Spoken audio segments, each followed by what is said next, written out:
Welcome to the Trailbreaker Podcast. I'm Aaron Feinberg. In this podcast, I explore what it takes to be a trailbreaker.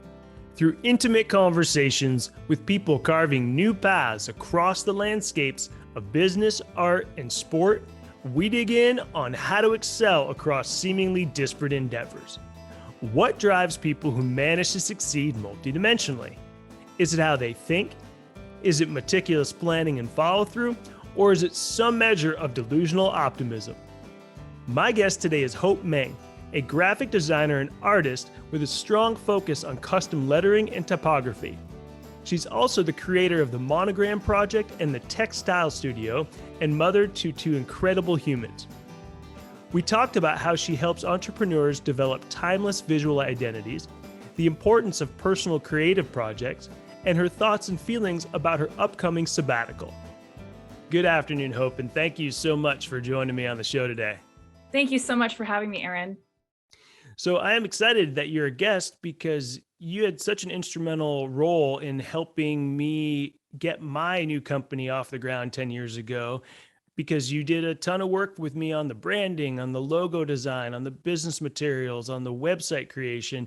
And it's so exciting to be able to talk to you now about what you were doing and, more importantly, how you've transitioned into some of these newer projects, as well as a sabbatical that's coming up. But before we get into all that, just give our audience a sense of how you used to define yourself in terms of branding or advertising or any other labels you would have put your work under. Sure. So I think at the beginning of my career, I would have kind of introduced myself as a general graphic designer, meaning I did all kinds of stuff. Like I did branding, but I also designed like a bunch of cookbooks. I did major ad campaigns, worked on everything from like wrapping paper to small brochures.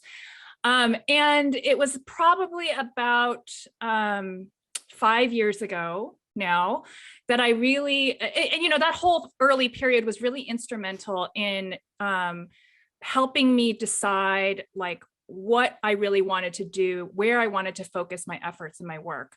And about 5 years ago, I made kind of a decision to really focus on the branding work. It's something in art school that had really, I found myself drawn to. I just love the kind of reductive, like essential thinking that's required. And so that's from like the creative side, but then also on the kind of personal side in terms of like what makes you like fills your bucket in your career. I really just, I have like an entrepreneurial background, and I really felt like that was what fulfilled me as a designer, to be able to use my skills in order to help other entrepreneurs express their best selves and their businesses. And with the term reductive, is that describing sort of reducing something down to its most core elements? Yeah, thank you for asking that. Yes. So by reductive, I mean like abstract, essential, really getting down to like the core meaning of a visual, of a logo or like some sort of visual expression. And look, I knew absolutely nothing when we worked together. I think I was probably a huge pain in the ass as a client because of how little I knew. And I was so impressed with what you did in using that reductive term, right? You took these concepts that we had talked about in interviews, and, I felt like you very easily grabbed sort of the essence of who I was. And then, you handed me 3 really amazing logos, of which the one I chose really was this sort of reduction of all these things and incorporated my initials into a mountain, which obviously means a lot to me, both where I like to spend my time and how I help people sort of get to the peak of their mountain. And also my last name happening to mean house at the base of the fine mountain. And it was really impressive to see how you took all that stuff and reduced it down to this really powerful image. And it was really useful for me because I didn't realize it at the time, but it really did inform how I did show up. And I know that that's kind of part and parcel of what branding does, but I didn't even know what the purpose of branding was. But then watching the outcome and then what it did for me was so awesome. So um, I appreciate you and really thank you. And so, with helping you to realize, or as you talked about, you've generalized, and everything from ad campaigns to books, etc. And then this typography side of things has really started to really take root with you. So let's get into that a little bit. Sure. Ever since I was an arts student, I noticed that I was really attracted to typography in general. I can trace it way back to when I was in high school, and me and my girlfriends, we would like write each other these notes, and I would, draw these like intricate drawings, which incorporated their names, and then like write the piece. I mean, it's like an early letterhead, right? Like custom letterhead, but with illustration. And I think back to that, and like, of course, I had no idea at that time that graphic design was even a profession, much less typography and lettering. So really, it started out because about oh gosh, I guess it's like almost 6 years ago now. I have two kids. My daughter was little. I think she was around 2. And this was right when I had decided that I was going to really focus on the branding. And in the beginning, it's really the kinds of clients that you get. It's not, especially here in the Bay Area, there's a lot of tech, there's a lot of design, and it's not, there aren't a lot of people who are going to want like a really expressive typographic logo. There's not, like, nobody out here is going to want like their logo in black letter, for instance, right? But those are the visual influences that I was really attracted to. And so as a way of kind of expressing like all of my different visual interests and inspirations, I decided, like almost on the spur of the moment, to do this thing called Monogram Project. And basically that's the rules that I set out for myself in this Monogram Project were, I was going to start with the letter combination AA and end with ZZ, and design every single monogram all the way through. Like I said, I didn't quite do the math on that. It's like 600 and something monograms. It's insane. I am here 6 years later, and I'm almost through the D's. So it's a very long running project. But what it really allowed me to do is, well, number one, build an audience, on social media around the things that I was interested in. That was a great byproduct.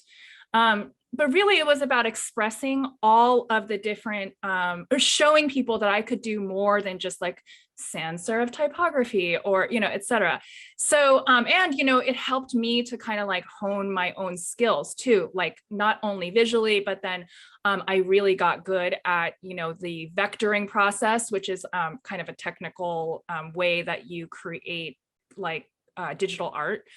So now I feel like I'm a total pro at all of that stuff. And so I'm a big proponent of personal projects, especially if you can kind of like think through what you want to get out of it. And those were some of the things that I really wanted to be like a forum to express myself that was outside of like client constraints. And then also I wanted to hone my digital, art skills. And Monogram Project has allowed me to do all that and brought me so many more riches beyond what I even expected. Such as? Well, I definitely get a lot of work because of Monogram Project, because, clients can see that, oh, she really can do all these different styles. Like people really actually say that. They say, look at all of these like different styles that you can do. And I get hired as a result of that. There's that piece. And then also, teaching. I often I teach a monogram workshop with the Letterform Archive, which is a a local organization here, which is amazing. You should check them out. But they're focused on like lettering ephemera, like going all the way back in history. So they have all these like ancient artifacts, like old, they currently have a show up. It's like the Bauhaus and typography. So it's like all these old, postcards, et cetera, that were made during the Bauhaus. Anyway, so it's things like that. And like, it just, it has really like widened kind of my, ironically, because I feel like this is a very, like the constraints of the project were kind of strict, and ironically, it has like very much broadened like what I'm able to show the world. Amazing.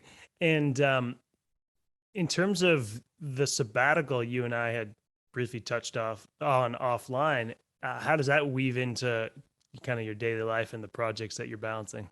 Yeah, so I think so let me kind of back up and talk a little bit more about my art practice as well. So I have like a bunch of different things that I'm, exploring.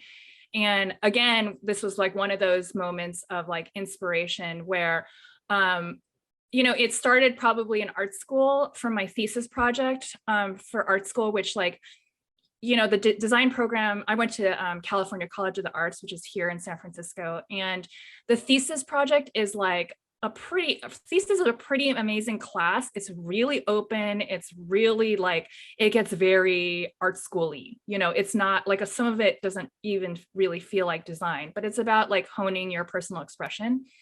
And for my thesis project, I had worked on this set of quilts. While I was going, I don't know if we mentioned this earlier, but when I was in art school, I was also at the same time running a small brick and mortar business. It was like the country's first sewing lounge. And really it was about like, it kind of had this like Burning Man, do it yourself ethos, like early Etsy kind of feeling, where people could come in and rent time on sewing machines and take classes and learn how to sew. And, that was like a 4-year-long stretch that we were in business. I learned a ton. And, we ended up writing 2 books about like refashioning clothing. And so it was really, but, especially early on in my, like, when I was going to art school, it was very much like design is over here and sewing is over here and never the two shall meet. It was like, I just didn't know how to get the two in the same spot. And so that's kind of what I explored for my thesis project at CCA. I did a set of quilts that were like one of the quilts was I stitched my mouse movements as I was designing a book. And it was sort of like this interesting, like permanent, impermanent, like discussion, like the impermanence of like graphic design and ephemera and the permanence of like quilt making. So it was like I had this idea in the back of my mind for a really long time. Like, how do I get these two, to like meet? How do I join these two in something that's like, my own unique kind of expression? And once I was like really like involving myself, like putting myself into the whole world of typography, that's when it came to me.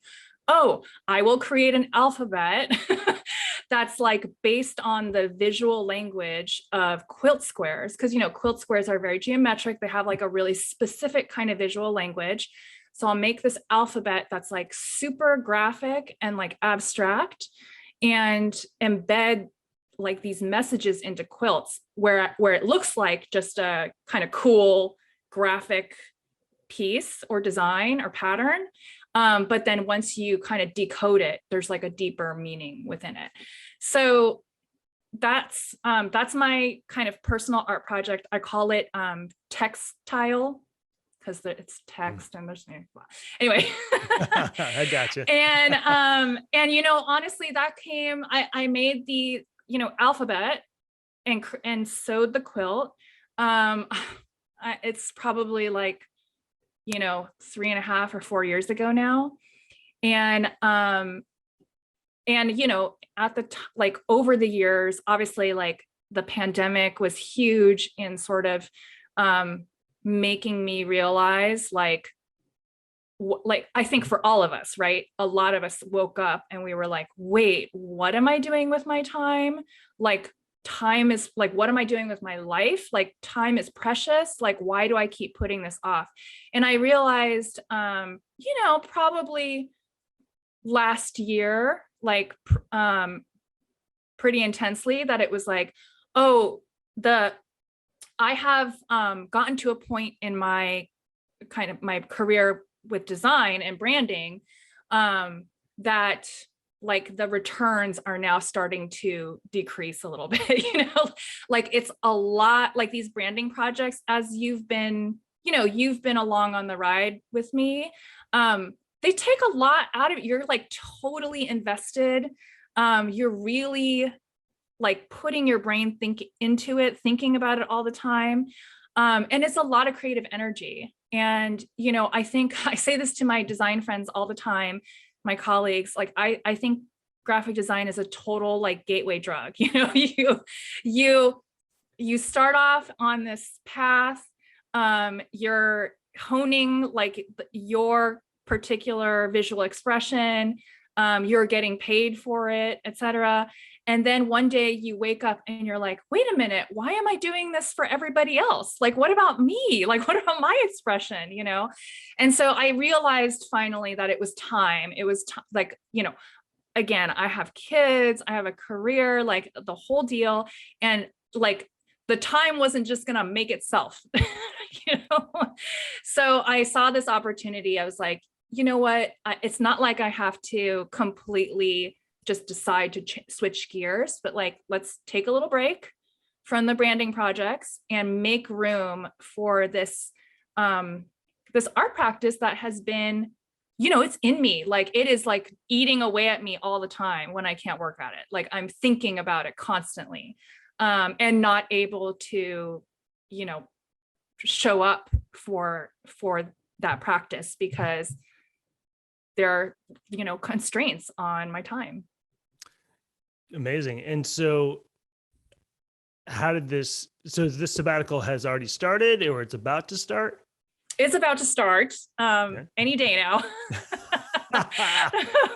No, the goal is April 1, and probably, yeah. So like, basically like Q2 and Q3 of this year, I want to devote to this art practice.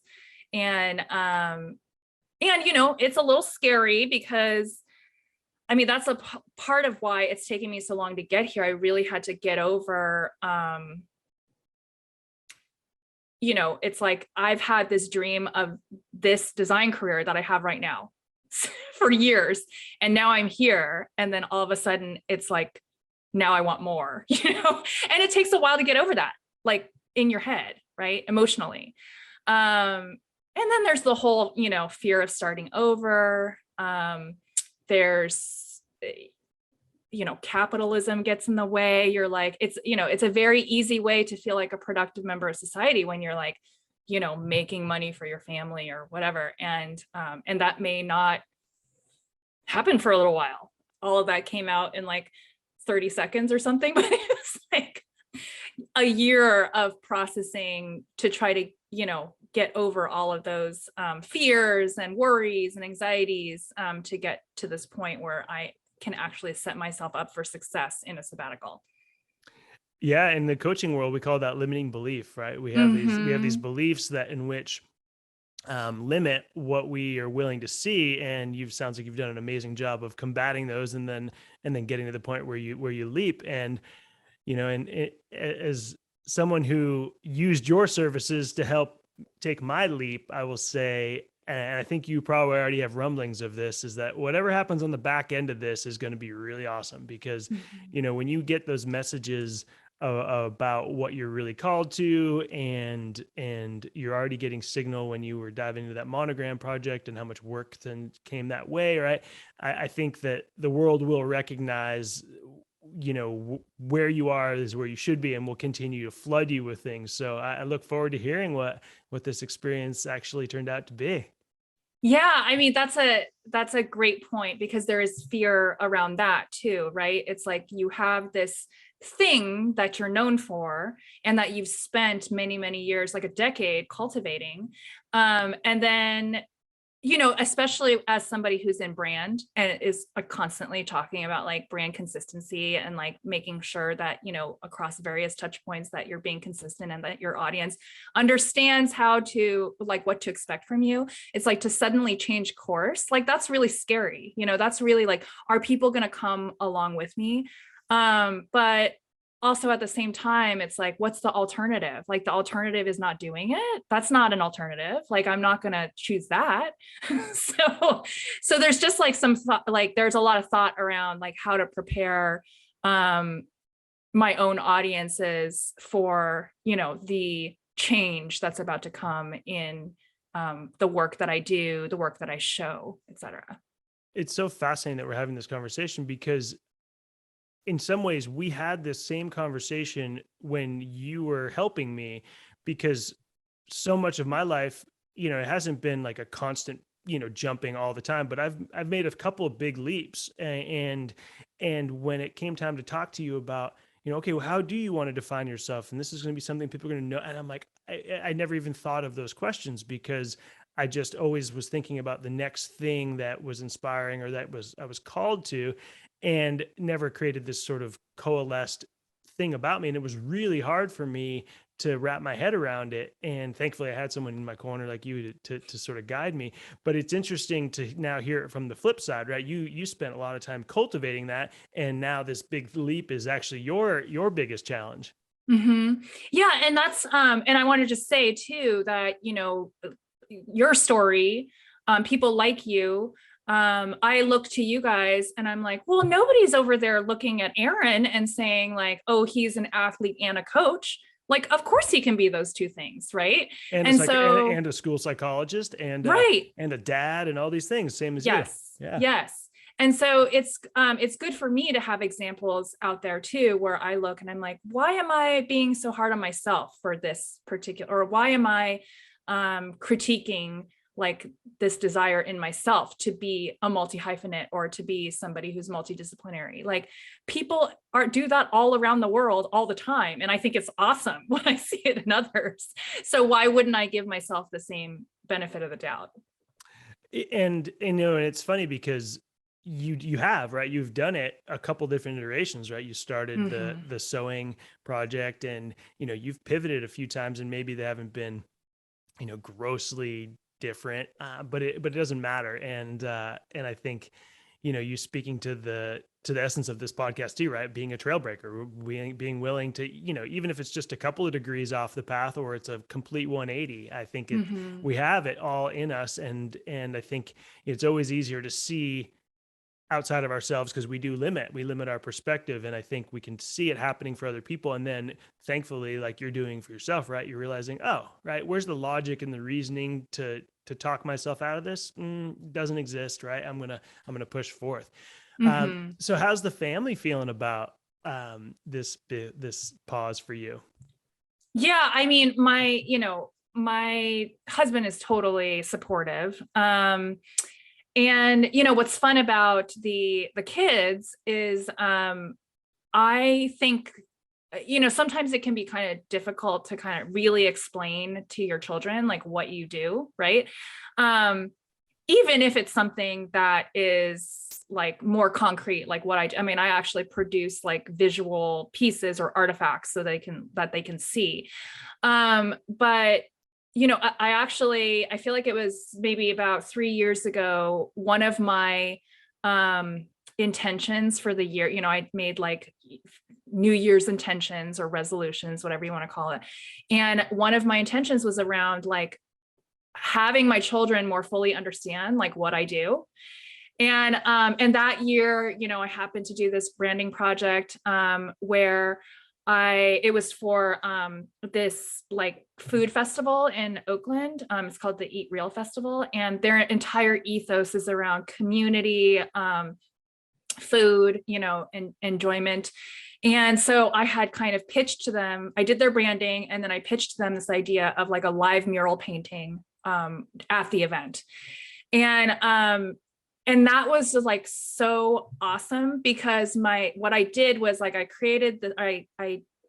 painted this mural, and the idea was that the community could come in and like color it in. It was like a giant coloring book. So basically I just painted like the black outlines, and people could come and paint it.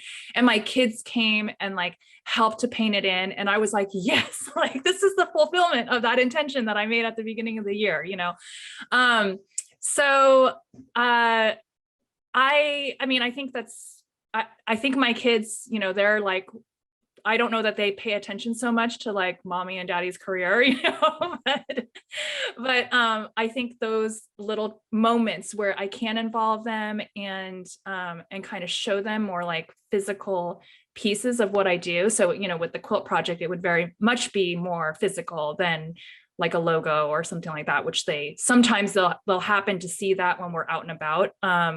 If I've done, a branding project for a local business or something, but this is much more real. This is much more like here and in the now. Yeah, super tangible. It's really funny. I was walking my daughter to the car today to take her to school, and I said, "Hey, we got to go. Daddy's got to go to work."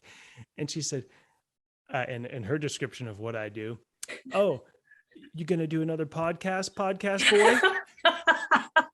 So my 5.5-year-old in her sassy ways, and I said, I had to explain to her, yes, daddy has a podcast to do, but daddy also helps companies and individuals with their communication, their leadership, and trying to do better for the world. Oh, okay, podcast boy.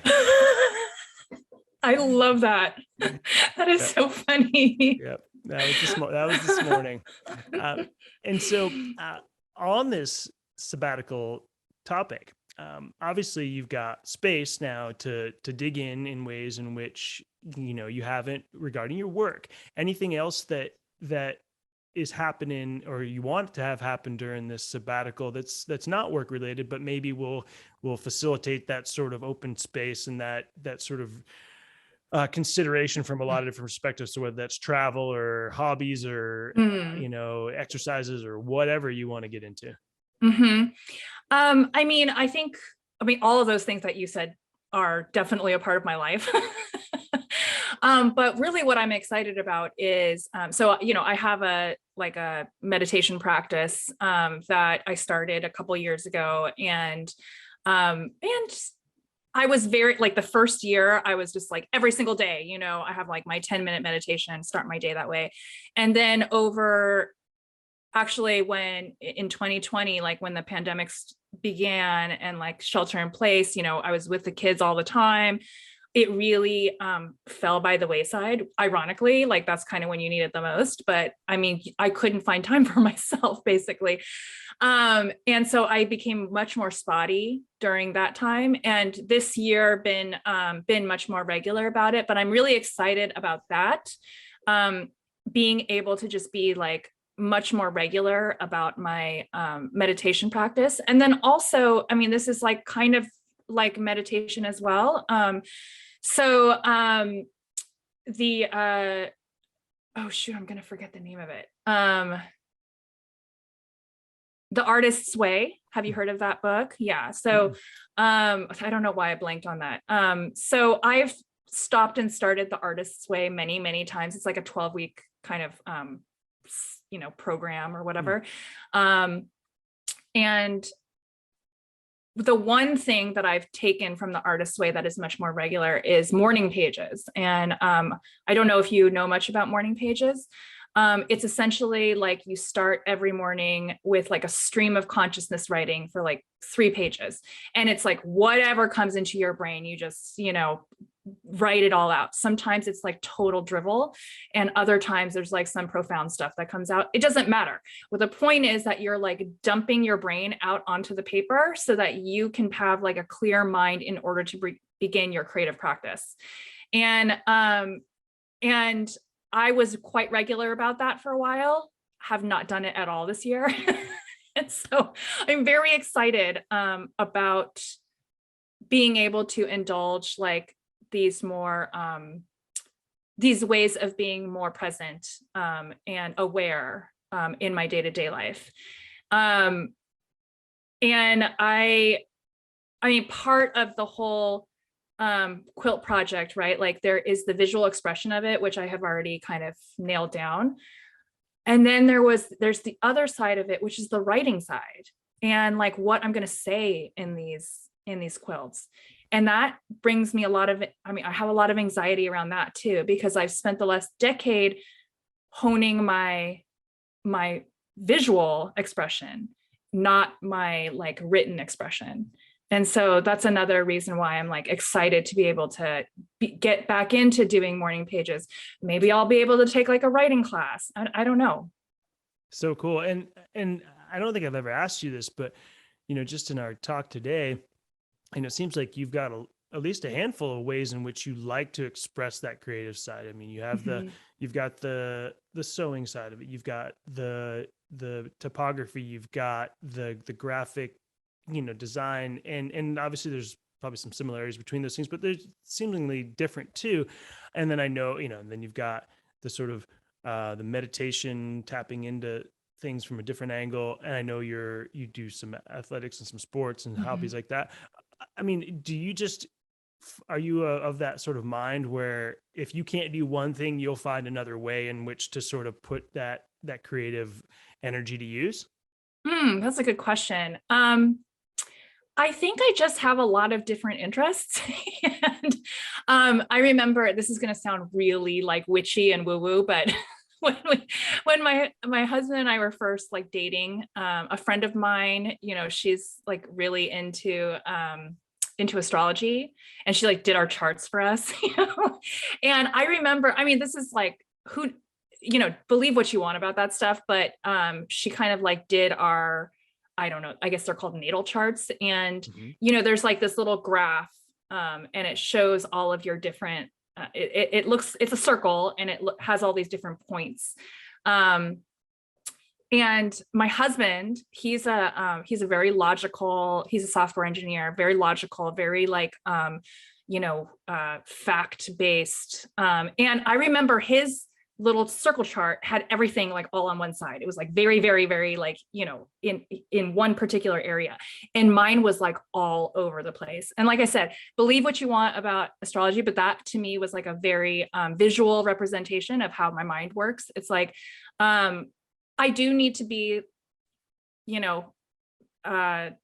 engaged mentally in order to be into something, but like, I have a lot of ways of expressing that. And I like that, there's a lot of, I think I tend to be, a deep diver. So unless I can like give myself, or give a good portion of myself to something, I don't like go in there, but it just so happens that there are a few key things that I'm into, so.